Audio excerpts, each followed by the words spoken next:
Bharat, America और हर दिन बदलते रिश्ते। सिर्फ 2 साल पहले ही प्रधानमंत्री नरेंद्र मोदी का व्हाइट हाउस में गर्मजोशी से स्वागत हुआ था। अमेरिकी संसद में उनके भाषण पर जोरदार तालियां बजाई गई थी। उस पल को ऐसे माना गया जैसे भारत अमेरिका का एक भरोसेमंद पार्टनर है। 2 साल पहले तक भारत अमेरिका की नजरों में महज साझेदार नहीं था, बल्कि एशिया में लोकतंत्र की मजबूती का एक स्तंभ था। लेकिन ट्रंप के दूसरी बार राष्ट्रपति बनने के साथ ही ये रिश्ता हर दिन बदलता गया। हालांकि ट्रंप के दूसरी बार राष्ट्रपति बनने के बाद भी प्रधानमंत्री मोदी अमेरिका गए, ट्रंप से मिले, लेकिन उनके लौटते ही ट्रंप ने भारत पर टैरिफ लगा दिया। उसके बाद से तो हर रोज भारत अमेरिका के रिश्ते बदलते दिखाई दिए। टैरिफ के अलावा दोनों देशों के बीच भारत पाकिस्तान संघर्ष के दौरान मध्यस्थता वाले मुद्दे पर मतभेद भी खटास की एक वजह मानी जा रही है। लेकिन अगर सिर्फ व्यापार की बात करें तो कुछ राजनयिक मानते हैं कि ये ट्रेड वॉर भले ही थोड़े वक्त के लिए भारत को नुकसान पहुंचाएगा, लेकिन इस वजह से अमेरिका अपना एक करीबी साझेदार गंवा सकता है, एक ऐसा साथी जो चीन के खिलाफ अमेरिका के काम आ सकता है। इसमें कोई दो राय नहीं है कि ट्रंप के टैरिफ का फैसला भारत को बड़ा झटका है, लेकिन भारतीय निर्यातक पहले ही इसके असर की तैयारी कर रहे थे। भारतीय निर्यात संगठन इसे बेहद चौंकाने वाला निर्णय बताया है।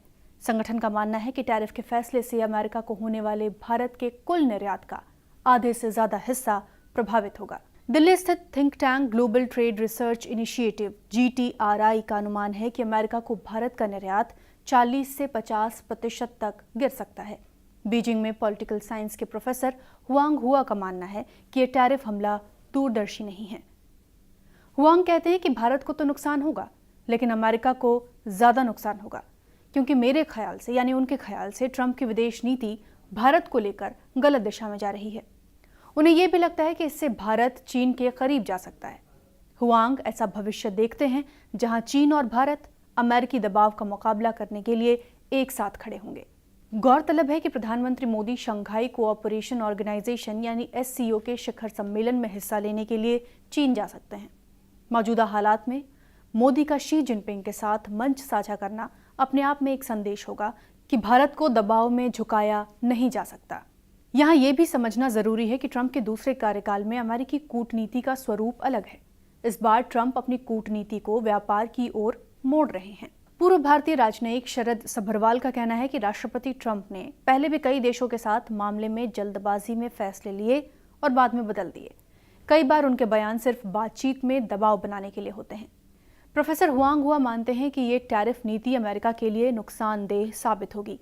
उन्होंने चीन और भारत के बीच मजबूत रिश्तों को आगे बढ़ाने की बात भी कही, ताकि ट्रंप जैसे दबावों से निपटा जा सके। शायद प्रधानमंत्री मोदी का संभावित चीन दौरा इस लिहाज से काफी अहम हो सकता है।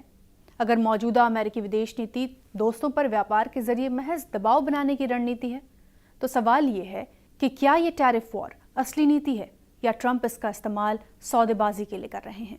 पूर्व भारतीय डिप्लोमैट सभरवाल कहते हैं कि हमें इंतजार करना होगा कि क्या ट्रंप भारत पर 50% टैरिफ वाकई लागू करते हैं। यह अतिरिक्त 25% टैरिफ 27 तारीख से लागू होंगे और दोनों देशों के बीच अगली व्यापार वार्ता इससे कुछ दिन पहले ही होनी है। यानी अभी बातचीत की गुंजाइश बाकी है। भारत के पास विकल्प हैं और उसे ये मालूम है।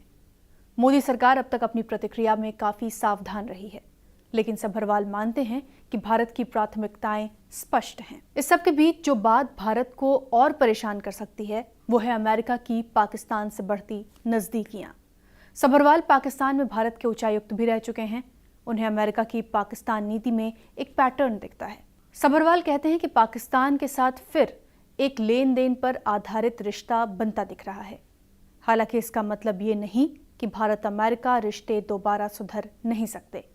रक्षा, तकनीक, शिक्षा और खुफिया क्षेत्रों में संस्थागत संबंध अब भी मजबूत हैं, लेकिन रिश्तों की बुनियाद इज्जत होती है और फिलहाल उसी की परीक्षा हो रही है।